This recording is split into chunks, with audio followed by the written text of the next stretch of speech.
নমস্কার সবাইকে, আমার নতুন আরও একটি ব্লগে আপনাদের সবাইকে জানি অনেক অনেক স্বাগত। এটা যেটা দেখাচ্ছি সেটা হচ্ছে একটা গুড়ের দলা, আর এইদিকে মা গুড় যথাসম্ভব উঠিয়েও দিয়েছে আমাকে খইয়ের মুরগি খাওয়ানোর জন্য। সেই উত্তরবঙ্গ থেকে খই আর গুড় টেনে টেনে নিয়ে এসেছে। তা মা তো অন্যরকম টান তো থাকবেই। তো আজকে ছিল মা একাদশী, তারপরেও একাদশী থেকে নিজের ক্লান্তি ভাবকে দূর করে রেখে আমাকে খইয়ের মুরগি করে দিয়েছে। তারা চলেও যাবে, বেশি দিন সময়ও নেই, তো সেই কারণে এইটা করা আর কি। তাই এদিকে আমি থালা বাসনগুলো মেজে নিচ্ছি, বেশ কয়েকটি থালা বাসন জমেছিল, তাই ভাবলাম তাড়াতাড়ি মেজে নিয়ে মাকে আবার ওইদিকে সাহায্য করতে হবে। চলো, মাজা হয়ে গেছে, এবার রেখে নিই। আর এদিকে মায়ের গুড়ে পাক দেওয়া প্রায় হয়ে গেছে। আজকে সারাদিন একাদশী থেকেও নিজের ক্লান্তি ভাবকে দূরে সরিয়ে সে আমাকে এখন গুড়ের মুরগি করে দিচ্ছে। আমার চেয়ে তার আগ্রহটাই ছিল অনেক বেশি, কারণ তার মেয়ে জামাই খাবে।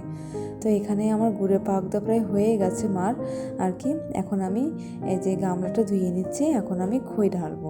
তো এখানে খইও ঢালা প্রায় হয়ে গেছে। দেখুন খইগুলো কত ভালো লাগছে, আমার সাদা খইও কিন্তু দারুণ লাগে খেতে, আর মিষ্টি হলে তো আর কোনো কথাই নেই।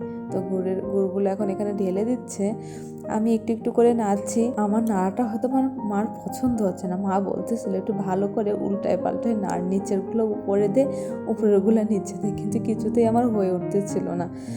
তো মা দিচ্ছিল, আমি নাড়ছিলাম, এক পর্যায়ে মাই চলে আসে নাড়ার জন্য, আর আমি চলে যাই এই গুড় দেওয়ার কাজে। তো এইভাবে উল্টায় পাল্টায় নাড়তে হয়।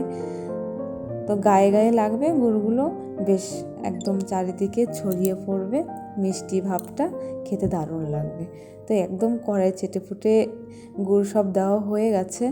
তো এগুলো এখন ভালোভাবে নিচেরটা উপরে আর উপরেটা নিচে করতে হবে। মা পরে আবার এভাবে ঝাঁকুনি দিয়ে নিচের যে সাদা খইগুলো আছে ওগুলো আবার গুড়ের সাথে মেশাচ্ছে, আর আমি আবার ভাবছি দেখি কড়াইতে আর কিছু পাওয়া যায় কি না, সেগুলো আবার একটু মানে ঘষে ঘষে তুলছিলাম। তো খইয়ের মুরগিগুলো মোটামুটি কমপ্লিট। মা এখন হাত লাগিয়ে দিয়েছে চামচে বাদ দিয়ে।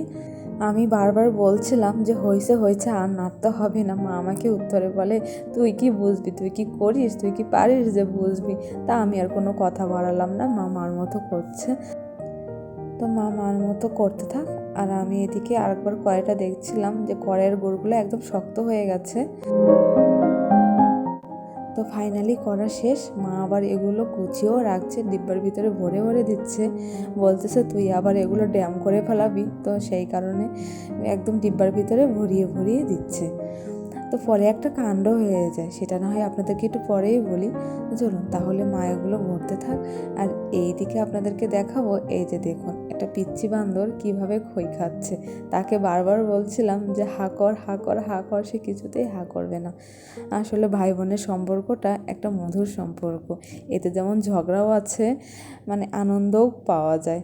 তা চলুন তাহলে এ খেতেই থাক।